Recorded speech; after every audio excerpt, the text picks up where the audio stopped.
Kembali lagi dalam Buletin Sumut Pemirsa, informasi berikutnya, kasus penjualan ribuan kilogram sisik terenggiling yang melibatkan oknum tentara dan polisi akhirnya menemui titik terang dengan penyerahan tersangka dan juga barang bukti ke Kejaksaan Negeri Kisaran. Tim Gakum Kementerian Lingkungan Hidup dan Kehutanan KLHK Sumut membongkar sindikat penjualan sisik terenggiling sebanyak 1.180 kg di Kabupaten Asahan. Ada 2 oknum TNI, 1 oknum polisi, dan 1 warga sipil yang ditangkap terkait dengan kasus penjualan ini.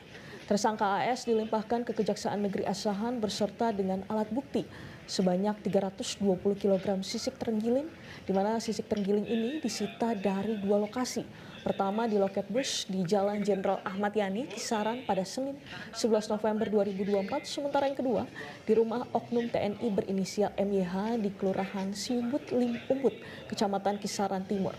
AS mengaku dirinya merupakan orang suruhan untuk membawa sisik terenggiling seberat 320 kg yang akan diserahkan kepada pembeli.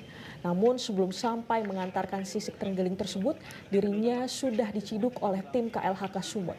Menurut Sunaria, penyidik Gakum KLHK, bahwa barang bukti yang disita oleh personil Gakum sebanyak 320 kg sisik terenggiling dan sisa 700 kg lagi ada di Pomdam dalam perkara 2 oknum TNI.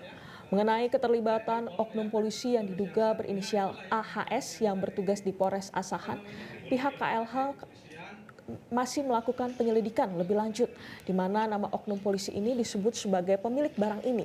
Dalam pemeriksaan, 2 oknum TNI yang bertugas di Kodim 0208 Asahan. 30 kilo. 20 kilo. 20 kilo. Di mana itu didapatkan? Di rumah Yusuf. Oh, Yusuf. Ya. TNI. Itu yang oknum TNI itu, Pak? Iya. Yang oknum polisi berinisial AS. Jumpa mengemar dia waktu itu? Tidak. Nggak jumpa. Cuma kan Siapa aja? Oke, yuk.